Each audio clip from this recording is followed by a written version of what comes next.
RS brothers లో ఆషాఢం KG sale మళ్ళీ మొదలైంది. మరెన్నో క్రేజీ ఆఫర్స్ ఖైదీ చేయండి ఆర్ఎస్ బ్రదర్స్.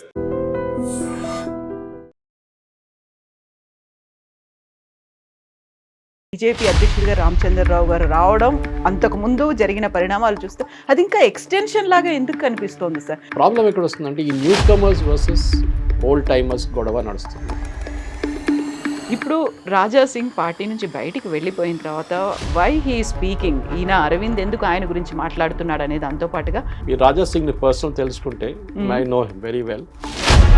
రాజా సింగ్ లేవనెత్తినటువంటి వ్యాలిడ్ పాయింట్స్ ని ఎందుకని కన్సిడర్ చేయలేదు బీజేపీ? ఆయన ఎలక్షన్ టికెట్ ఇవ్వకుండా చూసుకునే కొంతమంది ఉన్నారు సిటీలో.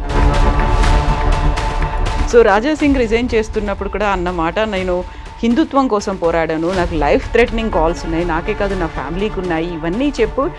రాజా సింగ్ని పార్టీ నుంచి తీసేయడం, సరే ఆయన రెసిగ్నేషన్ సబ్మిట్ చేసి పక్కన పెట్టండి, అక్కడ పడి ఉంటుంది. అది ఇమ్మీడియట్ గా రెస్పాండ్ అయ్యారు. ఎందుకు అది ప్రెస్ మీట్ పెట్టి ఇక్కడ పార్టీ ఆఫీస్లో? నమస్తే, నేను Kavitha. Welcome to I Dream News and నిజాలు. తెలంగాణ బీజేపీలో ఏం జరుగుతుంది? బీజేపీ ప్రెసిడెంట్గా రామచంద్రరావు ఎన్నిక అవుతున్నారు అని తెలియగానే రాజా సింగ్ పార్టీ నుంచి వెళ్ళిపోతున్నట్టుగా అనౌన్స్ చేశారు. ఆ తర్వాత వరుసగా ఇలాంటి ట్విస్టులే ఎందుకు కనిపిస్తున్నాయి? సరికొత్తగా ఇప్పుడు ఈటెల రాజేందర్ వర్సెస్ బండి సంజయ్ అన్నట్టుగా ఎందుకు జరుగుతోంది? ఆ పోరాటం ఎంతకాలం కొనసాగుతోంది? కేంద్రం ఏం చేస్తోంది? కేంద్ర నాయకత్వం ఎందుకు గమనించట్లేదు, మందలించట్లేదు? మనతో పాటుగా ఉన్నారు సీనియర్ జర్నలిస్ట్ సురేష్ కొచ్చతిల్ గారు. సార్ నమస్తే. నమస్కారం సార్, మనం గతంలో బీజేపీ అధ్యక్షుడిగా రామచంద్రరావు గారు రావడం, అంతకుముందు జరిగిన పరిణామాలు చూస్తే అది ఇంకా ఎక్స్టెన్షన్ లాగా ఎందుకు కనిపిస్తోంది సార్? పీక్ స్టేజ్లో ఒక ఎక్స్ట్రీమ్గా మాట్లాడుకుంటున్నటువంటి ఇద్దరు సీనియర్ మోస్ట్ లీడర్స్, అది కూడా కరీంనగర్. ఇది ఆంధ్ర కన్నా ఆపోజిట్ ఎఫెక్ట్ అండి. ఇక్కడ ఆంధ్రాలో బీజేపీకి లీడర్స్ లేవు, బయట నుంచి తీసుకురావాల్సి వచ్చింది లీడర్స్ని. ఇక్కడేమో అది problem of leaders in excess అయిపోయారు. నేను ఎప్పుడు చెప్తూనే ఉంటాను, ఎందుకంటే తెలంగాణలో ఇప్పుడు కాదు, చిన్నప్పటి నుంచి నేను కాలేజీలో ఉన్నప్పటి నుంచి మాకు కిషన్ రెడ్డి కానివ్వండి, ఆ టైంలో లక్ష్మణ్ గారు కానివ్వండి, నరేంద్ర గారు ఉన్నాడు, వీళ్ళందరూ ఐకాన్స్ ఉండే ఆ టైంలో. మాకు 25-30 ఇంద్రసేన్ రెడ్డి గారు 30 ఇయర్స్ ఏవి కాలేజ్లో బాడీ బిల్డర్ ఉండే ఇంద్రసేన్ రెడ్డి గారు, అప్పుడు నేను చూడడానికి వెళ్తుండే అప్పుడు. కానీ వాళ్ళందరూ లీడర్షిప్ లెవెల్కి వచ్చేసారు. మీరు చూడండి, కిషన్ రెడ్డికి నరేంద్ర గారు ఇప్పుడు లేరు అనుకోండి, లేకుంటే మీరు సీనియర్ లీడర్స్ని తీసుకోండి పార్టీలో, దత్తాత్రేయ గారితో ఆయన గవర్నర్ కూడా రెస్పెక్ట్ ఉంటుంది. వీళ్ళకి ఎవరికి గొడవ లేదు వీళ్ళకి, ఎందుకంటే వీళ్ళందరూ కల్చర్ నుంచి వచ్చారు. ఏది సంఘ్ కల్చర్ నుంచి. సంఘ్ కల్చర్ అంటే ఏంటి? ఈ పని చేయడం, ఇంటికి వెళ్ళిపోవడం, చుప్చాప్, ఎక్కువ గొడవ లేదు. ఎలక్షన్ టైంలో కూడా నేను కూడా పనిచేస్తాను సంఘ్ టీంతో, మా దగ్గర 2 శాఖలు ఉన్నాయి అలవాల్లో. మేము జనజాగరణ చేస్తాం. We don't go tell people vote for this party అని ఎప్పుడు చెప్పాం. వాళ్ళు అర్థం చేసుకుంటారు. 3 విజిట్లు చేయాల్సి వస్తుంది, 3 విజిట్లు చేస్తే ఒక్కొక్క ఇంటికి. ఆ డిసిప్లిన్ ఒకటి ఉండే. ప్రాబ్లం ఏమైందంటే ఇప్పుడు బీజేపీలో, అండ్ అగైన్ ఒక డిస్క్లైమర్గా చెప్పేస్తున్నాను, రామచంద్రరావు గారు నా జూనియర్ కాలేజ్ నుంచి, అంటే క్లాస్మేట్ అనుకోండి, railway degree college. So anything I say for him against him you can discount it. Problem ఎక్కడ వస్తుందంటే ఈ newcomers versus old timers గొడవ నడుస్తుంది. మీకు తెలుసు, ఓపెన్గా వచ్చేస్తుంది బయటికి కూడా. ఇప్పుడు ఈవెన్ రాజా సింగ్ కేసు తీసుకున్నప్పుడు కూడా it is a part of old timers. Old timers ఏమవుతుందంటే, రాజా సింగ్ కొత్తగా టీడీపీ నుంచి వచ్చిన తర్వాత ఇండిపెండెంట్గా కూడా రాజా సింగ్ గెలుస్తారు గోషామహల్ నుంచి. ఆయన రాజస్థానీ లోడ్ కమ్యూనిటీ అక్కడే ఉన్నారు, వాళ్ళు గెలిపిస్తారు ఎట్లయినా. దానికన్నా ముందు బీజేపీకి పట్టు బేగం బజార్లో ఉండి, బేగం పార్క్ కాన్స్టిట్యున్సీ మారిపోయింది. దాని తర్వాత then it became part of Goshamahal, కొంత అటువైపు వెళ్ళిపోయింది, నాంపల్లి వైపు. బీజేపీలో ఎప్పుడు ఉన్నాయంటే 5-6 సీనియర్ లీడర్లు ఉన్నారు బీజేపీలో. Senior leaders, what you do with senior leaders అంటే ప్రాబ్లం, వీళ్ళందరికీ పర్సనల్ ఫీఫ్డమ్స్ ఉన్నాయి. ఫీఫ్డమ్స్ అంటే చిన్న తెలుగులో ఎక్స్ప్లెయిన్ చేయాలంటే, ఒక రాజు, ఆ ఏరియాకి రాజు నేనే. ఓకే, ఆదిలాబాద్ నిజామాబాద్ వైపు ధర్మపురి అరవింద్ రాజు, అలా ఫాదర్ టైం నుంచి ఆ పట్టుంది ఆ ఫ్యామిలీకి అక్కడ. కరీంనగర్ రాగానే బండి సంజయ్, ఈట్ల రాజేందర్ ఇప్పుడు మల్కాజిగిరి, ఆయన దానికన్నా ముందు ఆయనకి అట్లా లోకలైజ్డ్ ఏం లేకుండా ఇప్పుడు ఇల్లు షామీర్పేటలో కట్టుకున్న తర్వాత so is become a part of Malkajgiri constituency. Kishan Reddy ముందు అంబర్పేట్, తర్వాత ఇప్పుడు సికింద్రాబాద్, ముందు దత్తాత్రేయ గారు కాన్స్టిట్యున్సీ ఉండే, దానికన్నా ముందు కాంగ్రెస్ గెలుస్తుండే అక్కడి నుంచి కొంతసేపు. మన అంజయ్ గారు సతీమణి మానిమ్మ అక్కడి నుంచి కలిసింది ఒకసారి. బీజేపీకి ఒక స్ట్రాంగ్ పాయింట్ సికింద్రాబాద్. అటువైపు మీరు చూస్తే కొత్త వచ్చిన కాన్స్టిట్యున్సీ బీజేపీ చేతికి వచ్చింది ఒకటి we are naturally seeing Mahabubnagar ఒక స్ట్రాంగ్ కాన్స్టిట్యున్సీ అయిపోయింది, గెలవలేదనుకోండి కానీ స్ట్రాంగ్ ఇక్కడ రఘునందన్ రావు గారు గెలిచారు మెదక్ నుంచి. దట్ మన అందరు గుర్తుపెట్టుకోవాలి, మెదక్ అనే కాన్స్టిట్యున్సీ ఒక టైంలో ఇందిరాగాంధీ గారు రిప్రజెంట్ చేసిన కాన్స్టిట్యున్సీ, అది ఇప్పుడు బీజేపీ చేతిలో ఉంది. ఇది చాలామంది మర్చిపోయారు. ఇది రాయ్బరేలీ గురించి, అమేథీ గురించి మాట, ఇక్కడ కూడా ఒక అమేథీ ఉంది, అది వాళ్ళ కాంగ్రెస్ చేతి నుంచి పోయిందనమాట. అదే టైంలో మీరు ఆదిలాబాద్ చూడండి, ఆదిలాబాద్లో లాస్ట్ టైం స్వయం బాపురావు గారు గెలిచారు, ఈసారి కొత్త క్యాండిడేట్ వచ్చిన తర్వాత గెలిచారు వాళ్ళు అప్పుడు కూడా. అంటే ఆ బీజేపీకి ఎక్కడ పట్టుంది, and specially border districts of Maharashtra, Madhya Pradesh బీజేపీకి ఇప్పుడు పట్టుంటుంది అక్కడ. ప్రాబ్లం ఎక్కడ వస్తుందంటే ఈ newcomers versus old timers వచ్చినప్పుడు, ఈ ఓల్డ్ కమర్స్కి ఏమనుకుంటారు, మేము ఇన్ని సంవత్సరాల నుంచి పార్టీలో ఉన్నాము, మమ్మల్ని తిరిగి చూడట్లేదు, మమ్మల్ని పట్టించుకోవట్లేదు. కొత్త వాళ్ళు ఏమనుకుంటున్నారు, మేము ఈ పార్టీ కోసం ఇంత కష్టపడి రిస్క్ తీసుకొని బయట నుంచి వచ్చాము, మమ్మల్ని ఎవరు పట్టించుకోవట్లేదు. This is the usual thing. ఇప్పుడు మొన్న జరిగిన రామచంద్ర గారు ఢిల్లీకి వెళ్ళినప్పుడు పేపర్లో వచ్చింది, టైమ్స్ ఆఫ్ ఇండియాలో కూడా వచ్చింది, దట్ సీనియర్ లీడర్షిప్ పార్టీ ఏం చెప్పారంటే అందరినీ తోడు తీసుకుంటూ వెళ్ళండి and concentrate on the districts. మనం దీనికన్నా ముందున్న ఒక సెషన్ బీజేపీ గురించి మాట్లాడి అప్పుడు చెప్పాను నేను చాలా క్లియర్గా, మోదీ గారి స్కీమ్స్ గురించి మాట్లాడండి, డిస్ట్రిక్ట్కి వెళ్ళండి, బూత్ లెవెల్ ఇన్ఛార్జెస్ని తయారు చేయండి. They are doing it. Ramachandra garu సీరియస్గా చేస్తున్నారు. కానీ మీరు అడిగిన ప్రశ్నకి ఈ ప్రాబ్లమ్స్ ఎక్కడి నుంచి వస్తుంది, బండి సంజయ్ కానీ కాన్ఫ్లిక్ట్ విత్ ఈట్ల రాజేంద్ర అనేది, ఐ థింక్ ఒక మెచ్యూరిటీ ఉన్న పొలిటికల్ లీడర్స్ ఇది బయట పొలిటికల్ సర్కిల్ తీసుకురారు.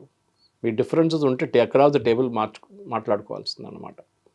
ఇప్పుడు ధర్మపురి అరవింద్ ఏమో రాజాసింగ్ని సపోర్ట్ చేశారని చెప్పి ఒక స్టేట్మెంట్ వస్తుంది.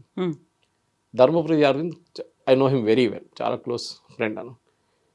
ఆయనకి ఒక businessman, the same time పాలిటిక్స్లో ఆయనకి చాలా క్లియర్ వ్యూస్ ఉందన్నమాట. మీడియాని అడ్రస్ చేస్తున్నప్పుడు కూడా చూడండి, ఆ లాంగ్వేజ్ ఒకటి ఉంటుంది ఆయనది. కేసీఆర్ ఉన్నప్పటి నుంచే కేసీఆర్ని బూతులు తిడుతుండే, కేటీఆర్ని, కవితని అందరినీ యూస్ టు టేక్ ఓవర్. కానీ అట్ ద సేమ్ టైం రాజాసింగ్ని ఎందుకు సపోర్ట్ చేస్తున్నాను కొంతమంది అందరూ అడిగారు, ఇవాళ మీరు అడగలేదు కొంతమంది అడిగారు. So obvious answer is because Raja Singh లాంటి పార్టీలో ఉండడం బీజేపీకి ఎప్పుడు మంచిదే. ఎందుకంటే ఒక విజల్ కొట్టంగానే 1,00,000 మంది వచ్చేస్తారు రాజాసింగ్.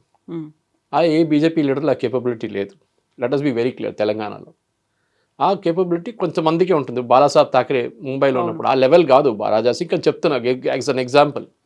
బాలాసాహెబ్ థాకరే ఇట్లా కొట్టంగానే 2,00,000 మంది శివాజీ పార్క్ వచ్చేస్తారు. ఆ కేపబిలిటీ ఉండాలి న్యాచురల్ లీడర్షిప్లో. ఇప్పుడు జరుగుతున్న ఈ గొడవలు ఐ థింక్ వీళ్ళిద్దరూ ఒక హోటల్లో కూర్చొని ఒక రోజు అక్రాస్ ద టేబుల్ మాట్లాడుకుంటే ఇది సార్ట్ అవుట్ అయిపోతుంది. కాన్ఫ్లిక్ట్ ఎక్కడ నాకు అర్థం కావట్లేదు, ఎందుకంటే వీళ్ళ జాగ్రఫీ కూడా టచ్ కావట్లేదు. కరీంనగర్ ఎక్కడ ఉంది, మేడ్చల్, మల్కాజిగిరి ఏమో బోడుపల్లి నుంచి కుక్కట్పల్లి దాకా ఉంది కాన్స్టిట్యున్సీ. అంత పెద్ద కాన్స్టిట్యున్సీ, 38 లక్షల voters, biggest in the country. Conflict maybe అనుకుంటాను బహుశా ఈ ప్రెసిడెంట్షిప్ ఎలక్షన్స్ టైంలో నాకు కోఆపరేట్ చేయలేదు, చాలా తక్కువ ఓట్లు వచ్చేలా చేసింది అనేది సంజయ్ చెప్తున్నమాట.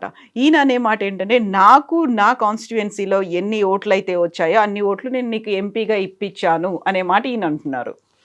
ఇది ప్రాబ్లం ఎక్కడ వస్తుందంటే, నేను ఓట్లు మీకు ఇప్పించాను, మీరు ఓట్లు మాకు ఇప్పించలేదని చెప్పేసి. బండి సంజయ్ కార్పొరేటర్గా ఉన్నప్పటి నుంచి కరీంనగర్లో ఆ ఏరియాలో మున్సిపాలిటీలు చాలా పనిచేశారు ఆ టైంలో. బహుశా సింపతితో ఫస్ట్ టైం గెలిచారంటున్నారు, ఉండొచ్చు. ఎంపీగా కూడా గెలిచారు. కరీంనగర్లో మీకు చాలా మటుకు ముస్లిమ్స్ ఉండే ప్లేస్ అది. అక్కడి నుంచి బీజేపీ గెలవడం అనేది it's a big thing. Possibly Bandi Sanjay relationship, ఆ ఏరియాలో ఉన్న రిలేషన్తో గెలిచి ఉంటారు ఆయన. నాకు ఇప్పుడు కూడా గుర్తుంది, లాస్ట్ టైం కన్నా దీనికన్నా ముందున్న అసెంబ్లీ ఎలక్షన్లో నామినేషన్ ఫైల్ చేయడం నేను కూడా వెళ్ళాను బండి సంజయ్ గారితో కరీంనగర్లో. వెరీ సింపుల్ మ్యాన్, వాళ్ళ ఇంట్లో లంచ్ చేసాము, చాలా సింపుల్ మనిషి ఉండే. సో ద ప్రాబ్లం ఎక్కడ వస్తుందంటే, ఒకసారి మీరు యూనియన్ మినిస్టర్ అయినప్పుడు బహుశా ఈట్ల రాజేందర్ ఏమనుకున్నారంటే నన్ను కూడా యూనియన్ మినిస్టర్ చేస్తారో, చేయలేదు. పోనీ అండి నన్ను స్టేట్ పార్టీ ప్రెసిడెంట్ చేస్తారో, అది కూడా చేయలేదు.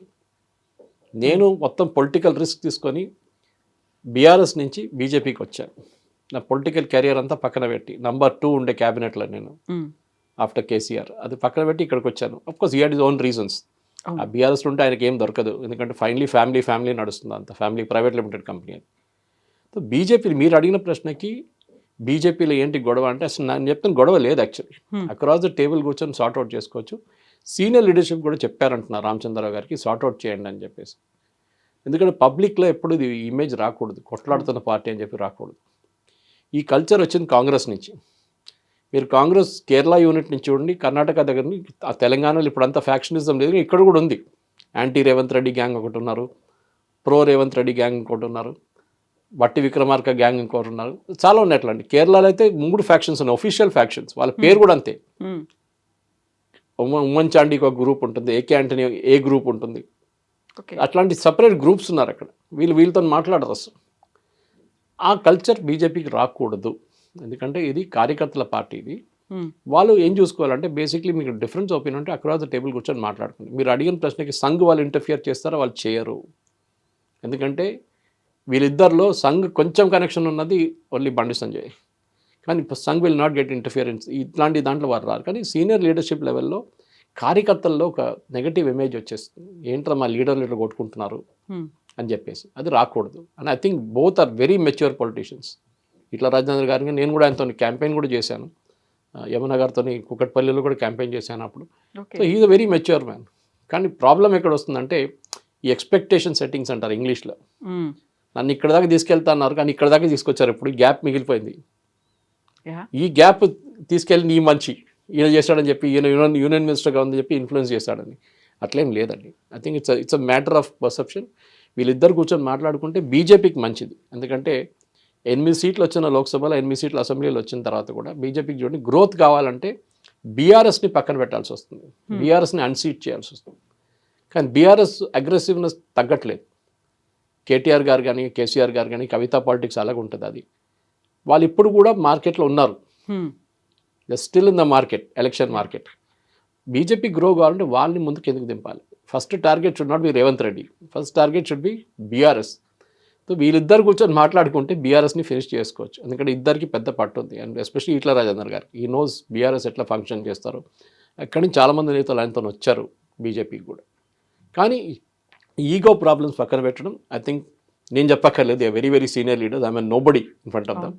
వాళ్ళిద్దరు మాట్లాడుకుంటే అయిపోతుంది అనుకుంటాను. ఇప్పుడు రాజా సింగ్ పార్టీ నుంచి బయటికి వెళ్ళిపోయిన తర్వాత వై హీ స్పీకింగ్, ఈయన అరవింద్ ఎందుకు ఆయన గురించి మాట్లాడుతున్నాడు అనే దాంతో పాటుగా రాజా సింగ్ కూడా చాలా కాన్ఫిడెంట్గా ఉన్నట్టున్నాడు.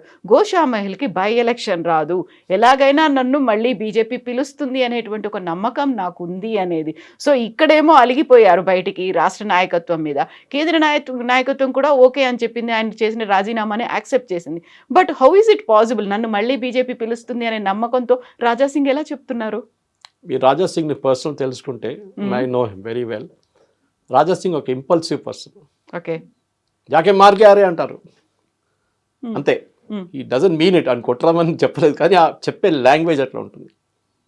మీకు ఒక ప్రాబ్లం, మీరు ఆ కాన్స్టిట్యున్సీలో ఉన్న ఒక ప్రాబ్లం తీసుకుని రాజా సింగ్ జరిగితే he will arrive at a solution immediately. Okay, పోరాలు పంపించారే జాకే దేక్యా అంటారు. ఇది typical way of working Raja సింగ్ది. Raja Singh on the field మనిషి. కొంతమంది అట్లా కాదు, కొంతమంది సీనియర్ లెవెల్లో గురించి మాట్లాడతారు, సీనియర్ బాటమ్ లెవెల్ దాకా రారు వాళ్ళు. అరవింద్ గారు అండ్ రాజా సింగ్ ఇద్దరు ఒక హిందుత్వ ఎలిమెంట్లో కలుస్తారు ఎక్కడో. అండ్ బిఫోర్ దిస్ ఆల్సో మీకు గుర్తుంటుంది, ప్రెస్ కాన్ఫరెన్స్లో కూడా ఒకసారి అరవింద్ గారు సపోర్ట్ చేసింది రాజా సింగ్నే. అంటే ఫస్ట్ టైం ఇది, మన ఫస్ట్ టైం ఇప్పుడు ఈ డిఫరెన్స్ ఒపీనియన్ వచ్చిన తర్వాత బయటకు వచ్చింది. రాజా సింగ్ గారు మొన్న టైమ్స్ ఆఫ్ ఇండియాలో ఇక్కడ ఒక న్యూస్ చూశాను నేను సీనియర్ బీజేపీ లీడర్స్ని ఢిల్లీకి వెళ్ళి కలుస్తాను అని చెప్పి స్టేట్మెంట్ ఇచ్చారు. అంటే రెసిగ్నేషన్ ఇస్ నాట్ ఫైనల్.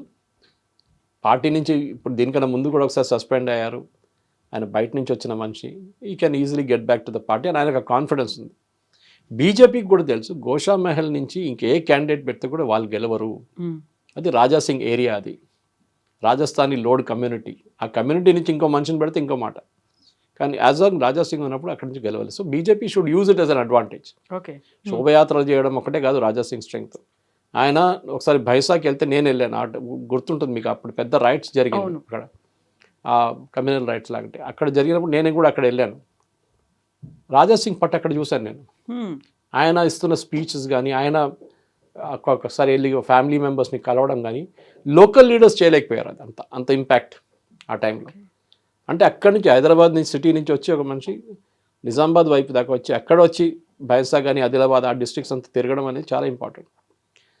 ఒకసారి నాకు ఇప్పుడు కూడా గుర్తుంది, ఇది కరీంనగర్లో ఒక ర్యాలీ ఉండే, బండి సంజయ్ గారు ర్యాలీ ఉండే, యోగి ఆదిత్యనాథ్ గారు వచ్చారు యూపీ నుంచి ఆ ర్యాలీ రీడ్ చేయడానికి. 5 కిలోమీటర్ ర్యాలీ ఉండే. అడిగారు ఎవరెవరు బండ్లు ఉండాలంటే ఐ బిలీవ్ యోగి ఆదిత్యనాథ్ గారు చెప్పాను, I cannot confirm, Raja Singh బి చెయ్యి అన్నారంట. ఎందుకంటే వాళ్ళిద్దరు మ్యాచ్ అవుతారు వేవ్ లెంగ్త్. అదే వేవ్ లెంగ్త్ నేను అరవింద్ గారు రాజా సింగ్ గారు కూడా చెప్పాను. ఎందుకంటే both match on Hindutva levels. Arvind garu original హిందుత్వ కాదు కానీ ఆర్ఎస్ఎస్ బ్యాక్గ్రౌండ్ కాదు కానీ ఆయనకు ఆ హిందుత్వ ఎలిమెంట్ అనేది చాలా ఉంది. అండ్ మేబీ ఆ కాంగ్రెస్ కల్చర్ ఆయనకు రాలేదు, ఇంకా నా ఫాదర్ నుంచి వచ్చిన కల్చర్ ఆయనకు రాలేదు. But he has created a separate image for himself. So boy లాగా నేను నిన్ను సపోర్ట్ చేస్తాను, భయపడకు, మన పార్టీలో ఉంచుకుందాం. I think Arvind knows the practical problem. Arvind గారికి చాలా మంచిగా గుర్తు, ఎందుకంటే రేపు జిహెచ్ఎంసీ ఎలక్షన్స్ వస్తే that is going to be a major problem for BJP. Last time BJP 52, 54 గెలిచారు ఇక్కడ సిటీలో. మోస్ట్ ఆఫ్ ద సీట్ గెలిచింది ఎక్కడంటే నాన్ తెలుగు స్పీకింగ్ పాపులేషన్ ఉన్న ఏరియా నుంచి గెలిచారు ఎక్కువ. అది చాలా ఇంపార్టెంట్ మెసేజ్. ఎందుకంటే Hyderabad cosmopolitan city, real cosmo. ఈ సిటీ ఎవరు సెటప్ చేయలేదు. అసబ్జాయి వచ్చారు, కుతుబ్జాయి, వాళ్ళందరూ వచ్చారు దానికన్నా ముందు. కానీ సిటీకి బెంగళూరు లాగా కెంపగౌడ సెటప్ చేశారు, ఫౌండర్ కెంపగౌడ అని చెప్పి. ఇక్కడ ఎవరు లేరు ఫౌండర్. అట్లా మహారాష్ట్ర నుంచి ఉన్నారు, కర్ణాటక నుంచి ఉన్నారు, మలయాళీ ఉన్నారు, తమిళన్స్ అందరూ ఉన్నారు ఇక్కడ. జిహెచ్ఎంసీ ఎలక్షన్ చాలా క్రూషియల్ బీజేపీకి. ఎందుకంటే దీనికన్నా ముందు మనకు తెలుసు బీఆర్ఎస్ ఎంఐఎం కలిసి పోటీ చేస్తుండే, అన్అఫిషియలీ అఫీషియల్లీ. మేయర్ కూడా వాళ్ళ మనుషులు, వీళ్ళకి సపోర్ట్ చేసుకుంటారు. ఇప్పుడు కాంగ్రెస్ వాళ్ళు అదే చేస్తున్నారు పని. ఎంఐఎం సపోర్ట్ చేస్తున్నారు ఇండైరెక్ట్గా. ఎంఐఎంని ఓల్డ్ సిటీ నుంచి అన్సీట్ చేయలేరు, కానీ కొన్ని సీట్లు ఉన్నాయి ఓల్డ్ సిటీలో బీజేపీ గెలవచ్చు. ఇందుకు ముందు కూడా గెలిచారు కార్పొరేటర్ సీట్లు. దానికోసం డెఫినెట్గా ముందుకు వెళ్తూ రాజా సింగ్ని పార్టీలో ఉంచుకోవాల్సిందే. Raja Singh will make a huge impact in the old city. మీరు జిహెచ్ఎంసీ సికింద్రాబాద్ వైపు కానీ ఇటువైపు వస్తే it's a different story altogether. కానీ రాజా సింగ్కి ఓల్డ్ సిటీ నుంచి, గోషామహల్ నుంచి మన తాడ్బండ్ ఉన్న హనుమాన్ టెంపుల్ దాకా ఇన్ఫ్లుయెన్స్ ఉంది. దానికన్నా అవతల కూడా ఉంది అనుకోండి. కానీ ఆ ఇన్ఫ్లుయెన్స్ యూజ్ చేయాలంటే బీజేపీ యాజ్ మచ్ లోకల్ ఎలక్షన్కి ఎంత ప్రిపేర్ చేస్తున్నారో, జిల్లా పరిషత్ కానివ్వండి, ఎంపీటీసీ, జెడ్పీటీసీలకి, అదే ప్రిపరేషన్ జిహెచ్ఎంసీకి చేయాలి బీజేపీ. మళ్ళీ లాస్ట్ మినిట్ లేసారనుకోండి ప్రాబ్లం అవ్వబోతుంది.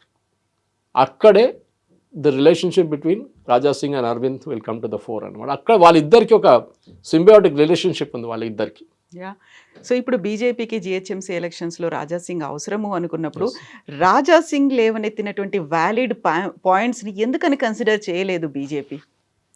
దీనికన్నా ముందు కూడా రాజా సింగ్ చాలాసార్లు కంప్లైంట్ చేశారు. నా దగ్గర పర్సనల్ చెప్పారు ఆయన ఎలక్షన్ టికెట్ ఇవ్వకుండా చూసుకుని కొంతమంది ఉన్నారు సిటీలో. అది బీజేపీ లీడర్షిప్లో కూడా ఉన్నారు అది వాళ్ళు కొంతమంది. అంటే ఆయన ఒకరే ఎమ్మెల్యే ఉన్నప్పుడు కూడా ఆయన్ని పార్టీ లీడర్షిప్, పార్టీ సిఎల్పి ఆయన ఏం చెప్తారు, లీడర్షిప్ పొజిషన్ ఇవ్వలేదు ఆయనకి. బీజేపీ ఒకటే ఎమ్మెల్యే, పార్టీ ఆఫీస్ కూడా రాకపోతుండే ఆయన. నాంపల్లిలో దగ్గరే కదా గోషామేళ, అక్కడి నుంచి రాకపోతుండే. సో అప్పుడు కూడా నేను అడిగాను, మీరు పార్టీ ఆఫీస్కి ఎందుకు రావట్లేదంటే ఆయన ఇట్లా స్మైల్ చేసుకుంటూ చెప్పేస్తారు, I got the message. So ఇది ప్రాబ్లం అనమాట. ఇప్పుడు కొత్త ప్రెసిడెంట్ అపాయింట్ చేసిన రామచంద్రరావు గారిని, దీనికన్నా ముందు అక్కడ ఇంద్రసేన్ రెడ్డి గారు కూర్చుంటుండే అప్రూవ్ చేయడానికి బిల్స్ అని, నాకు గుర్తుంది ఇప్పుడు కూడా. అట్లాంటి ప్రెసిడెంట్ చాలామంది వచ్చారు, వెళ్ళారు. కానీ Raja Singh is an omnipresent fixture అక్కడ. రేపు ఏ సీట్ గెలవకుంటే కూడా బీజేపీ గోషామైల్ గెలుస్తుంది రాజా సింగ్ ఉంటే. జిహెచ్ఎంసీ ఎలక్షన్స్ అనేది చాలా ఇంపార్టెంట్. ఎందుకంటే సిటీలోనే మీకు 28 కాన్స్టిట్యున్సీలు ఉన్నాయి, అసెంబ్లీ కాన్స్టిట్యున్సీ. అంటే మీరు చెవెళ్ళ పక్క నుంచి వస్తే మహేశ్వరం నుంచి ఇటువైపు ఓల్డ్ సిటీకి వెళ్ళి తిరిగి మల్కాజిగిరి వైపు నుంచి, మెదక్ వైపు నుంచి ఇట్లా వస్తే కంప్లీట్గా జిహెచ్ఎంసీ అవుటర్ రింగ్ రోడ్ లోపల ఉన్నంత రేపు జిహెచ్ఎంసీ కాబోతుంది. ఆల్రెడీ చాలా మటుకు 5 లాస్ట్ టైం గెలిచిన సీట్లు గెలవకుండా అట్లీస్ట్ 40 సీట్లని బీజేపీ కార్పొరేటర్ సీట్ గెలిస్తే బాగుంటుంది బీజేపీకి. ఆ పట్టు బీజేపీకి ఉంటుంది. So they have to work together. వీళ్ళందరూ కలిసి పనిచేయాల్సిందే. రాజా సింగ్ని పక్కన పెట్టక్కర్లేదు, ఈగో ప్రాబ్లమ్స్ ఎవరికి అక్కర్లేదు. నేను ఇంకోటి బీజేపీ లీడర్షిప్లో ఇంకోటి అబ్జర్వ్ ఏం చేశారంటే, స్పోక్స్ పర్సన్స్, ఇది వాళ్ళకి నచ్చకపోవచ్చు కానీ నేను చెప్తా వెరీ ఓపెన్ అబౌట్, రాజా సింగ్ని తిట్టకండి. రాజా సింగ్ గురించి మీ ఫామ్ తీసుకోలేదు, మీరు ఆ ఫామ్ మీకు నామినేషన్ ఇవ్వడానికి మనుషులు లేరు మీ దగ్గర చెప్పకండి. Is a senior most leader, ఆ రెస్పెక్ట్ ఇవ్వండి. మీరు ప్రైవేట్గా చెప్పుకోండి, వచ్చి ప్రెస్ ముందు మాట్లాడకండి ఇదంతా. అట్లీస్ట్ అక్కడ ఒక యునైటెడ్ ఫ్రంట్ మెయింటైన్ చేయాలి మీరు. అక్కడ వచ్చి రాజా సింగ్ తిట్టడం ఏంటండి? అండ్ దాట్ ఎందుకు చెప్తానంటే చాలామంది నాకు ఫోన్ చేసి చెప్పారు, యంగ్స్టర్ ఎస్పెషలీ, క్యా సురేష్ సార్ ఇట్లా చెప్తున్నారు, ఆమె ఇంట్లో రాజా సింగ్ ఎందుకు తిడుతుంది అది ఇదని చెప్పేసి. నేను చెప్పాను, అది వాళ్ళ పార్టీ లీడర్షిప్ చూసుకోవాలంటే చూడలేదు వాళ్ళు. ఎంత సీనియర్ లీడర్, రేపు కిషన్ రెడ్డిని ఎవరైనా డిఫరెన్స్ ఒపీనియన్ వచ్చి తిట్టకూడదు వాళ్ళు, ఎందుకంటే these senior most leader at that position. What ever me personal difference opinion చాలా ఉండొచ్చు మీకు, రాజా సింగ్ కూడా అంతే. So I think that BJP ఒక యునైటెడ్ ఫేస్గా తెలంగాణలో ఉండాలంటే డెఫినెట్గా వీళ్ళందరూ తోడొచ్చి పనిచేయాల్సిందే. అది మీరు ఉన్న 8 ఎమ్మెల్యేలు కానివ్వండి, ఇప్పుడున్న 8 బీజేపీ ఎంపీలు, దాంట్లో ఒకరు ఎంపీ బీజేపీలో లేరా ఉన్నారని చెప్పలేము, రాజాసింగ్ ఎమ్మెల్యేగా ఉన్నారా లేదో చెప్పలేము. కానీ డెఫినెట్గా I think the position is clear. రాజాసింగ్ని పార్టీలో ఉంచుకోవాల్సింది. దానికి బీజేపీ సెంట్రల్ లీడర్షిప్ ఎంత ఇనిషియేటివ్ తీసుకుంటారో, స్టేట్ లెవెల్ ఎంత ఇనిషియేటివ్ తీసుకుంటారో, మళ్ళీ మీరు చెప్పిన ఈ గొడవ బండి సంజయ్కి, ఈట్ల రాజేందర్కి అది కూడా తగ్గిస్తే బాగుంటుంది. పబ్లిక్లో కొట్లాడకండి. మీ డిఫరెన్స్ ఒపీనియన్ మీరు ఇంట్లో కూర్చొని మాట్లాడుకోండి. కానీ మూమెంట్ మీరు పబ్లిక్కి వెళ్తే పబ్లిక్ కూడా ఏమంటారు, ఓటర్లు ఏమంటారు, వీళ్ళ పార్టీ ఏంటి, ఉన్న 8 మంది వీళ్ళే కొట్టుకుంటున్నారు, మళ్ళీ వీళ్ళకి ఎందుకు ఓట్లు ఇవ్వాలంటారు. మళ్ళీ you have to create that impression అనమాట. అండ్ దాంట్లో కొన్ని మెచ్యూర్ లీడర్స్ ఉన్నారు, కొంతమంది లైక్ అరవింద్ గారు ఉన్నారు, కిషన్ రెడ్డి గారు ఉన్నారు, వీళ్ళందరూ ఉన్నారు. సో దే విల్, వాళ్ళు డెఫినెట్గా వాళ్ళు మాట్లాడతారు. I think దిట్ will be sorted. అంత పెద్ద ఇష్యూ కాదనుకుంటా. కానీ Raja Singh issue separate one all together. So Raja Singh resign చేస్తున్నప్పుడు కూడా అన్నమాట, నేను హిందుత్వం కోసం పోరాడాను, నాకు లైఫ్ థ్రెటనింగ్ కాల్స్ ఉన్నాయి, నాకే కాదు నా ఫ్యామిలీకి ఉన్నాయి, ఇవన్నీ చెప్పు, నేను హార్డ్ కోర్ హిందుత్వవాదిని అని చెప్తే బీజేపీ ఏమో ఆయన్ని యాక్సెప్ట్ చేస్తారు, రెసిగ్నేషన్ యాక్సెప్ట్ చేస్తూ పార్టీ లైన్ని మీరు క్రాస్ చేశారు అనేది. అంటే పార్టీ ఒక లైన్ ఉంది, దాన్ని ఎప్పుడు రాజాసింగ్ ఒబే చేయలేదు, దాన్ని డీవియేట్ అయ్యి మాట్లాడాడు అనుకున్నప్పటికీ ఆయన కూడా నేను హిందుత్వ కోసమే పోరాడుతున్నాను అనుకున్నాడు. బీజేపీ నేను హిందుత్వ అని అంటున్నప్పుడు ఎందుకు దాన్ని ఇంత కాలంలో కూడా దాన్ని సెట్ చేసుకోవాలి, ఎక్కడైతే గ్యాప్స్ ఉన్నాయో వాటిని ఫిల్ చేయాలి అనేటువంటి ప్రయత్నం ఎందుకు కేంద్రం కూడా చేయలేకపోయింది? మరి థిన్ లైన్ ఉండిందండి హిందుత్వ అండ్ నాన్ హిందుత్వకి. బీజేపీ అద్వానీ గారి టైంలో ఉన్నప్పుడు, రామ్ జన్మభూమి మూమెంట్ నడిచినప్పుడు, బాబ్రీ మస్జిద్ కూలగొట్టినప్పుడు అంతా హార్డ్ కోర్ హిందుత్వం ఉంది. అశోక్ సింగల్ గారు, విశ్వ హిందూ పరిషత్ కానివ్వండి, దాని తర్వాత వచ్చిన లీడర్స్ అందరూ హార్డ్ కోర్ హిందుత్వం ఉండే ఆ టైంలో.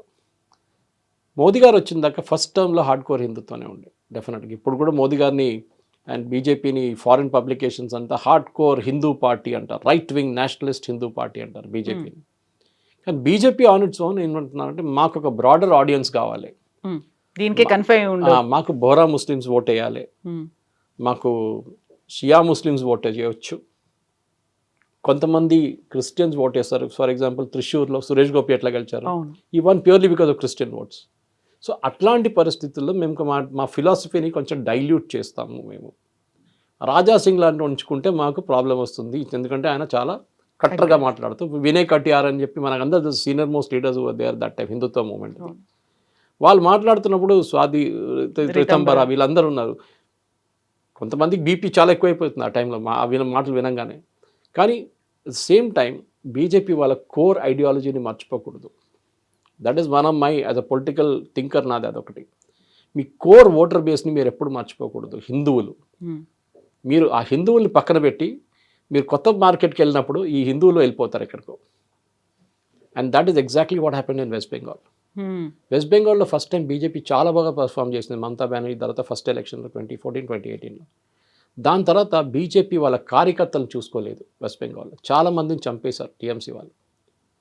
ఎప్పుడు మీ కార్యకర్తలు మీరు చూసుకోవాలి, ఎందుకంటే వాళ్ళు బెంగాల్ లాంటి ప్లేస్లో it's extremely danger. Bengal and Kerala ఈ రెండు ప్లేస్లో మ్యాక్సిమం నెంబర్ ఆఫ్ బీజేపీ కార్యకర్తలను చంపింది వాళ్ళు కమ్యూనిస్ట్ వాళ్ళు ఇక్కడ, అక్కడేమో మమతా బెనర్జీ వాళ్ళ పార్టీ టీఎంసీ. బీజేపీ వాళ్ళ కార్యకర్తలను చూసుకోవాలి, అది చాలా ఇంపార్టెంట్. సో ఈ ఫిలాసఫీ గురించి మాట్లాడుతున్నాం, హార్డ్ కోర్ హిందుత్వ గురించి మాట్లాడుతున్నాం. Yes, it's good. మీ కోర్ ఓటర్ బేస్ మీరు మర్చిపోతే, మీరు నాకు ఇప్పుడు హిందుత్వ వద్దు సాఫ్ట్ హిందుత్వకి వెళ్ళిపోతానంటే nothing called soft Hindutva. Either Hindutva not Hindutva. మీరు ఇక్కడ ఉంటారు, అటుపక్క రెండు పడవల మీద కాలు పెట్టకండి. You stick to it. I'm Hindutva, hard core Hindutva. మీరు ఏం చేసుకుంటారు చెప్పండి? అట్లా that attitudes with there. And బీజేపీకి 2014 నుంచి 2018 వచ్చిన ఓటు ఎందుకు 2024 వచ్చి తగ్గింది? బికాజ్ వాళ్ళ కోర్ ఫిలాసఫీ నుంచి మూవ్ అయిపోయారు. దట్ కొత్త మార్కెట్ చూసుకుంటే పాత మార్కెట్ని మర్చిపోయారు, అక్కడ ఓట్లు ఉండిపోయిందన్నమాట. సో మీరు చూడండి, మహారాష్ట్ర దెబ్బతిన్నారు, ఎందుకంటే వాళ్ళు శివసేనది ఒరిజినల్ హిందుత్వం ఉండే, అక్కడి నుంచి బీజేపీ టేక్ ఓవర్ చేస్తున్న ఆ ఫీల్డ్ మొత్తం వేకెంట్ అయిపోయింది, శివసేన ఖాళీ అయిపోయారు. They should have grabbed it immediately, చేయలేదు. ఒక మోడరేట్ ఫేస్ ప్రొజెక్ట్ చేద్దాం. మోదీ గారు ముస్లిం లీడర్స్తో చాలా ఫ్రెండ్లీ ఉన్నారు. Nupur Sharma is a classic case. BJP చేయాల్సింది, అగైన్ బీజేపీ లీడర్షిప్ నన్ను తిట్టొచ్చు, నన్ను ఏమైనా చెప్పొచ్చు దీని గురించి, కానీ నుపూర్ శర్మ కేసులో నుపూర్ శర్మ చెప్పింది తప్పేమని ఉందండి? ఏం తప్పులేదు. ఇన్ఫ్యాక్ట్ ఉదయపూర్ ఫైల్స్లో ఒక డైలాగ్ ఇప్పుడు తీసేశారు మొన్న సిబిఎఫ్సి వాళ్ళు ఎగ్జామిన్ చేసి ఏంటంటే ఉన్కే కితాబ్ మే లిఖా హై मैंने वही कहा వాళ్ళ పుస్తకాలు రాసున్నది నేను చెప్పాను. This Nupur Sharma's dialogue. అది తస్లీం రెహమానీ నుంచి మొదలైంది ఆ రోజు న్యూస్ డిబేట్లో. ఆయన హిందూ దేవుల్ని తిట్టినప్పుడు ఈమె ఉల్టా తిట్టింది. కానీ బీజేపీ ఆమెను బ్యాక్ చేయలేదు. ఎందుకండి? అక్కడ చేసే తప్పులు చాలా మటుకు you should have back there. సరే మొత్తం పబ్లిసిటీ ఇవ్వక్కలేదు, ఎక్స్పెల్ చేయకండి పార్టీ నుంచి, స్పోక్స్ పర్సన్ తీసేసేయండి, అయిపోతుండే ప్రాబ్లం. కానీ దాంతో ఏమైందంటే బీజేపీ కొన్ని హార్డ్ కోర్ హిందుత్వ వాళ్ళు ఐదర్ ఓట్ వేయలేదు, లేకుంటే వారు ఇంకెక్కడికో ఓటేశారు. ఆ హార్డ్ కోర్ ఓటర్ బేస్ని మీరు మర్చిపోతున్నారు. ఈ బజరంగ్ దళ్ ఉండొచ్చు, విశ్వ హిందూ పరిషత్ ఉండదు, వీళ్ళందరూ వీళ్ళ కోసం పనిచేస్తారు కదా. మీరు అదంతా పక్కన పెట్టి నూపూర్ శర్మ అలా ఉంటున్నాను పక్కన పెట్టి ఇప్పుడు రాజా సింగ్ని కూడా లాస్ట్ టైం పార్టీని సస్పెండ్ చేశారు. మళ్ళీ ఎగ్జాక్ట్ ఎలక్షన్ ఎందుకు? అక్కడ గెలవాలంటే రాజా సింగ్ కావాలి ఓల్డ్ సిటీలో. Only fellow can take on Owaisi is Raja Singh. అది ఓల్డ్ సిటీ గడ్, అది గోషామహల్. నాకు ఇప్పుడు కూడా గుర్తుంది, అక్కడ పైన ఒక పెద్ద హనుమంతు విగ్రహం ఉంది రాజా సింగ్ కాన్స్టిట్యున్సీ. దాన్ని అక్కడ తీసుకెళ్ళి సూరజ్జీ वो नीचे दिख रहा ना पूरा రోహింగ్యా వాళ్ళే అన్నాడు. సో ఆయన తెలుసు ఆ కాన్స్టిట్యున్సీలో ఆయనకున్న థ్రెట్ ఆయనకు తెలుసు. ఆయన దగ్గర తోడున్న సెక్యూరిటీని చూస్తే ఒక ఎమ్మెల్యే కూడా ఇంత సెక్యూరిటీ లేదు సిటీలో. 8-9 మంది ఉంటారు సెక్యూరిటీ వాళ్ళు. సో ఆ రాజా సింగ్ని ఉన్న కోడ్ హిందుత్వాన్ని మీరు మర్చిపోతున్నారు. ఎలక్షన్ టైంలోనే అప్పుడప్పుడు గుర్తొస్తుంది బీజేపీకి హార్డ్ కోర్ హిందుత్వ ఏంటనేది. యోగి ఆదిత్యనాథ్ గారు చూడండి యూపీలో, ఆయన డెలికేట్ బ్యాలెన్స్ చాలా మంచిగా మెయింటైన్ చేసుకున్నారు. ఎక్కడెక్కడ బుల్డోజర్ నడిపిస్తున్నారు అక్కడ నడిపిస్తున్నారు, ఎక్కడెక్కడ ఎన్కౌంటర్ చేయాలో చేస్తున్నారు. నో అపాలజీస్, ఆయనకు కావాల్సిన ఆయన చేసుకుంటున్నారు. కానీ మేబీ దక్షిణ భారత సిచ్యువేషన్కి వచ్చినప్పుడు ఇక్కడ ముస్లిమ్స్ క్రిస్టియన్స్ ఎక్కువ ఉన్నారు. మనం కొంచెం వాళ్ళతో ఉంటే మనకేమైనా ఓటు రావచ్చు. But at the end of the day మొన్న జరిగిన assembly election, by election west బెంగాల్లో ఒక ఎగ్జాంపుల్, నా కాన్స్టిట్యున్సీ మర్చిపోతున్నాను నేను. ఒక బూత్లో బీజేపీకి ఒక్క ఓటు కూడా పడలేదు. ఒకటి కాదు 5-6 బూత్లో ముస్లిం డామినేటెడ్ కాన్స్టిట్యున్సీ. ఆ ఒక్క బూత్లో 260 మందికి ప్రధాన మంత్రి ఆవాస్ యోజన కింద ఇల్లు ఇచ్చారు మోదీ గారు. ఒక్క ఓటు కూడా బీజేపీ పడలేదు. There is a message in that. మీ కోర్ ఓటర్ బ్యాంక్ ఎప్పుడు మర్చిపోకండి. దిస్ ఇస్ వాట్ యూఎస్లో కూడా జరిగింది. యూఎస్లో డెమోక్రాట్స్ రిపబ్లికన్స్ కొట్టుకున్నప్పుడు కూడా వాళ్ళ కోర్ ఓటర్ బ్యాంక్ కొంచెం మంది మర్చిపోయారు డెమోక్రాట్స్. అప్పుడు రిపబ్లికన్స్ కొట్టి తీసుకెళ్ళిపోయారు అన్ని స్టేట్స్. సేమ్ థింగ్ హ్యాపెన్ 2024లో కూడా అదే జరిగింది. మీరు యూపీలో కానివ్వండి, మీరు మహారాష్ట్రలో కానీ 2 స్టేట్స్లో, ఇంకో హర్యానా ఆల్సో, మీకు సీట్లు మ్యాక్సిమం ఇక్కడి నుంచి పోయిందన్నమాట. ఎందుకు యూపీలో పోయిందండి? Naturally because me core philosophy మీరు పక్కన పెట్టేశారు. మీరు యోగి ఆదిత్యనాథ్ గారు ఇచ్చిన లిస్ట్ని ఇగ్నోర్ చేశారు. మహారాష్ట్ర వైపు మీరు చాలా ఈజీ తీసుకున్నారు, మేమే గెలుస్తాం ఇంకెవరు కోటేస్తారు హిందువులు అని చెప్పి. కాదండి, హిందువులు మీరు మీ మాట వినకపోతే, మీరు హిందువుల మాట వినకపోతే వాళ్ళు ఐదర్ ఓట్ నుంచి పక్కన జరిపిస్తారు, లేకుంటే మీ వ్యతిరేకంగా కూడా ఓటేస్తారు. అది కూడా జరగవచ్చు థ్రెట్ రేపు. సో రాహుల్ గాంధీ ఎలక్షన్ కలవడం అంటే రేపు ప్రధానమంత్రి కావడం ఇంపాసిబుల్ అది. కానీ ఇట్లాంటి పరిస్థితులు ఉన్నప్పుడు రాజా సింగ్ని పార్టీ నుంచి తీసేయడం, సరే ఆయన రెసిగ్నేషన్ సబ్మిట్ చేసి పక్కన పెట్టండి, అక్కడ పడి ఉంటుంది. అది ఇమ్మీడియట్గా రెస్పాండ్ అయ్యారు. ఎందుకు అది ప్రెస్ మీట్ పెట్టి ఇక్కడ పార్టీ ఆఫీస్లో ఆయనకు ఫామ్ ఇచ్చాము, ఆయన ఫిలప్ చేయలేదు, లోపల జరిగింది ఎందుకంటే బయట వచ్చి చెప్తున్నారు పబ్లిక్లో. అయ్యో వాషింగ్, ఇంగ్లీష్లో అంటారు washing లినన్ the dirty లినన్ the public అని చెప్పేసి, మీ మొన్న చెత్త బట్టలను తీసుకొచ్చి బయట కడుగుతున్నారు మీరు పబ్లిక్ ముందు. చేయకండి అది. దిస్ ఇస్ ఒక ప్రొఫెషనల్ పార్టీగా బీజేపీ ఎట్లా పర్ఫామ్ చేశారో ఓవర్ ద ఇయర్స్. ఆ మోదీ గారికి ఉన్న డిసిప్లిన్, అమిత్ షా గారికి ఉన్న డిసిప్లిన్, నడ్డా గారికి ఉన్న డిసిప్లిన్, అది డౌన్ ద లైన్ నడవాలండి. ఈ పార్టీ జానా కృష్ణమూర్తి టైం నుంచి మనం చూసుకుంటూ వస్తున్నాం ఒక మోడర్న్ పార్టీ లాగా. దాని తర్వాత చాలామంది ప్రెసిడెంట్స్ వచ్చారు బీజేపీ, బంగారు లక్ష్మణ్ గారు వచ్చారు, చాలామంది వచ్చారు. కానీ బీజేపీ ఫిలాసఫీ, కోర్ ఫిలాసఫీలో కొంచెం డైల్యూషన్ వచ్చింది. దానికోసం వాళ్ళు రాజా సింగ్ సస్పెండ్ చేశారు, ఎక్స్పెల్ కూడా చేసేసారు. పార్టీ నుంచి ఎక్స్పెల్ చేయలేదు కానీ రెసిగ్నేషన్ యాక్సెప్ట్ చేశారు. నుపూర్ శర్మని సస్పెండ్ చేశారు. ఇట్లాంటి చాలా పనులు చేశారు. ఇప్పుడు కూడా చెప్తాను, మీరు ఒకసారి బీజేపీ వైపు నుంచి ట్వీట్ చేస్తున్న వాళ్ళని పోలీసు వాళ్ళు వస్తే ప్రొటెక్ట్ కూడా చేయరు పార్టీ. నాకు పర్సనల్ ఎక్స్పీరియన్స్ చేస్తున్నాను, సోషల్ మీడియాలో పర్సనల్ ఎక్స్పీరియన్స్ చెప్తున్నాను నేను, ప్రొటెక్ట్ చేయరు. అదే టైంలో కాంగ్రెస్ వాళ్ళు కానివ్వండి, టీఎంసీ వాళ్ళు కానివ్వండి, చూడండి వాళ్ళు వాళ్ళ ఫుల్ రిసోర్సెస్ పెడతారు. కపిల్ సిబల్ లాంటి లాయర్స్ని పెట్టి వాళ్ళు బయట తీసుకొస్తారు. దిస్ ఇస్ వేర్, ఎందుకంటే బీజేపీ కార్యకర్తలు అనేది సెల్ఫ్లెస్ పీపుల్. వాళ్ళ పార్టీ కోసం పనిచేస్తారు. వాళ్ళకి బిర్యానీ ఎక్కర్లేదు, మందు ఎక్కర్లేదు, డబ్బులు ఎక్కర్లేదు. ఆర్ఎస్ఎస్ ఫిలాసఫీ నుంచి వస్తున్నారు, కోర్ ఫిలాసఫీ నుంచి వాళ్ళు. They should make use of it. And Raja Singh is one example of that. సరే టీడీపీ నుంచి వచ్చారో ఎక్కడి నుంచి వచ్చారో కానీ దట్స్ ఇమ్మెటీరియల్. కానీ ఆయన చెప్తూనే ఉంటారు చూడండి, నేను హిందుత్వం కోసం పనిచేస్తానని. Don't be unapologetic Hindu. You are a Hindu, be proud of it. Muslims చూడండి, they are never apologetic about being Muslim. అల్లాహు అక్బర్ అంటారు, this only one god but no other god. They are వాళ్ళు అపాలజైజ్ చేయట్లేదు దాని గురించి. You be like that. నేను అందరు తిలక్ వేసుకొని టోపీ వేసుకొని డండా పట్టుకొని తిరగమని చెప్పట్లేదు. కానీ should be proud that you're doing. మీకున్న సివిలైజేషనల్ ఆస్పెక్ట్ ఉంది, 5,000 సంవత్సరాల నుంచి ఉన్న సివిలైజేషన్ ఆస్పెక్ట్ మర్చిపోకండి. అదర్వైజ్ సిరియా లాగానో, ఇరాక్ లాగానో, ఇరాన్ లాగానో, మిగతా లెబనన్ లాగానో మీరు తయారైపోతారు. ఇండియా కూడా, భారతదేశం కూడా. అదే చెప్పాల్సింది. సో చాలా నేర్చుకోవాలి, చాలా మార్చుకోవాల్సినటువంటి అవసరం ఉంది. మీరు చెప్పినట్టుగా సోషల్ మీడియా టీం అంటే ఇంకా ఏ పార్టీకి లేనంత మంది సోషల్ మీడియా వారియర్స్ అనేవాళ్ళు టీఆర్ఎస్ పార్టీకి, బీఆర్ఎస్, కాంగ్రెస్ వీళ్ళందరినీ మించి బీజేపీకి ఉన్నారు. నేషనల్ వైడ్గా వాళ్ళు పనిచేస్తున్నారు అనుకున్నప్పుడు వాళ్ళని కూడా వీళ్ళు ప్రొటెక్ట్ చేసుకోలేకపోతున్నారు. కర్ణాటక నుంచి ఎఫ్ఐఆర్ మీద ఎఫ్ఐఆర్ రిజిస్టర్ చేస్తున్నారు. ఎందుకంటే కాంగ్రెస్ గవర్నమెంట్ కర్ణాటకలో ఉంది, ఇప్పుడు తెలంగాణ నుంచి ఉంది. మోదీ గారి గురించి ఐఎన్సీ కేరళ అని చెప్పి హ్యాండిల్ ఉంది, కేరళ నుంచి ఆఫీషియల్ హ్యాండిల్. వాళ్ళు చేస్తున్న ఇన్సల్ట్ చూస్తే మీకు బీపీ ఎక్కువైపోతుంది. నేను ఎప్పుడు అనుకుంటాను, వాళ్ళ మీద కేసు ఎందుకు వేయట్లేదు? చిన్న చిన్న దాని మీద సిద్ధరామయ్య గవర్నమెంట్ కేసు వేస్తున్నారు బీజేపీ సోషల్ మీడియా వారియర్స్ మీద. మీరెందుకు చేయలేకపోతే? సరే, సుప్రీంకోర్టు మీద చెప్పారు, don't bring all the dirty linen and wash in the public. మీరు ఈ పబ్లిక్ గొడవ అంతా బయట పెట్టుకొని కోర్టుకి తీసుకురాండి, మంచిది. But same time communist party వాళ్ళు, నేను చెప్తాను, I give you one example అండి. Why communist party gets elected in Kerala అని చాలామంది అడుగుతారు. మీ ఇంట్లో ఒక కరెంటు డబ్బులు కట్టడానికి మర్చిపోయారు అనుకోండి, వాడు వచ్చి ఫ్యూజ్ తీసుకేస్తాడు. కేరళ నేను చూశాను, పర్సనల్ చూశాను. ఇది ఒక ఇంట్లో జరుగుతున్న ఇన్సిడెంట్ చూశాను నేను. మా ఫ్రెండ్ కాదు, వాళ్ళు జస్ట్ అవర్ స్టాండింగ్ దేర్. వాళ్ళు వెళ్ళి కమ్యూనిస్ట్ పార్టీ ఆఫీస్కి వెళ్ళి కంప్లైంట్ చేశారు, మా ఫ్యూజ్ తీసుకెళ్ళిపోయారు వీళ్ళు, మా ఇంట్లో కరెంట్ లేదని చెప్పేసి. నాట్ ఈవెన్ టు గవర్నమెంట్ కానీ పోలీసులకు కానీ కాదు. వాడు అప్పుడు ఫోన్ ఎత్తి, సెక్రటరీ ఫోన్ ఎత్తి, ఎలక్ట్రిసిటీ ఆఫీస్ 10 నిమిషాల కనెక్షన్ ఇచ్చామని చెప్పారు. వాళ్ళు వచ్చి పెట్టేశారు. చెప్పండి, నెక్స్ట్ ఎలక్షన్లో ఎవరు ఓటేస్తారు? మీరు మీ అట్లాంటి ఎంతమంది చేస్తారు? చూడు, ఓల్డ్ సిటీలో ఎవరైనా ఎంఐఎం కార్యకర్తని అరెస్ట్ చేస్తే పోలీస్ స్టేషన్లో వెళ్ళి గుంజుకొస్తారు బయటికి. నేను బీజేపీ వాళ్ళు చేయాలని చెప్పట్లేదు, కానీ వాళ్ళకి ఒక అష్యూరెన్స్ ఉంది, మమ్మల్ని తీసుకెళ్తే కూడా మమ్మల్ని ఇడిపించుకుంటారు వీళ్ళొచ్చి. బీజేపీ వాళ్ళు చేస్తే వాళ్ళ కార్యకర్తలు సచ్చి పని చేస్తారు, ఆల్రెడీ చేస్తున్నారు. బూత్ లెవెల్లో they are the most effective party. The war of BJP machine, electoral machine is the most powerful one. కానీ కొన్ని గ్యాప్స్ ఉన్నాయి అక్కడిక్కడ. ఆ గ్యాప్స్ని ఫిలప్ చేయడంలో బీజేపీ వాళ్ళ కార్యకర్తను వాడుకోవాలి, వాళ్ళ లీడర్స్ని కూడా వాడుకోవాలి.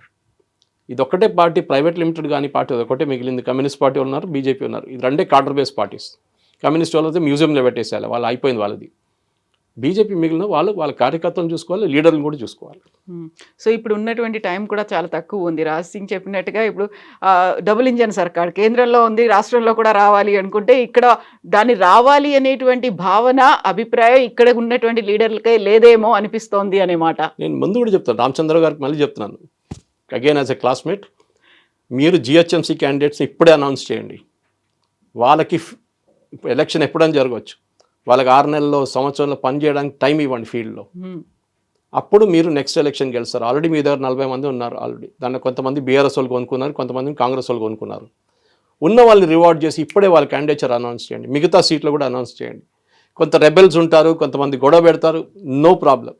కానీ వాళ్ళకి 6 నెలలైనా టైం ఉంటుంది ఫీల్డ్లో పనిచేయడానికి. ఇంకా జిహెచ్ఎంసీ చేతిలో పోయింది అనుకో, జిహెచ్ఎంసీ బీజేపీ చేతి నుంచి పోతే it will be a big blow for BJP. మీరు డిస్ట్రిక్ట్లో ఓడిపోతే ఎవరు అడగరు, కానీ స్టేట్ క్యాపిటల్లో మీరు ఓడిపోయారనుకోండి, ఆ ఇమేజ్ పార్టీ దెబ్బతింటుంది. బికాస్ బీజేపీని ఒక అర్బన్ సెంట్రిక్ పార్టీని ఎప్పుడు అనుకుంటాం, మళ్ళీ మీరు అర్బన్ లేకుండా, రూరల్ లేకుండా, ఎక్కడ లేకుండా పోతారు మళ్ళీ. అది పెద్ద డేంజర్ బీజేపీకి. సో జిహెచ్ఎంసీ మీద ఫుల్ నిఘా పెడితేనే, రాజాసింగ్ని వాడుకోండి, ఎవరైనా వాడుకోండి మీరు. బట్ ఇప్పుడున్న పరిస్థితుల్లో బీజేపీకి అన్నిటికంటే పెద్ద రిక్వైర్మెంట్ అంటే జిహెచ్ఎంసీ గెలవడం. ఎస్ సురేష్ గారు, thank you so much sir. Thank you.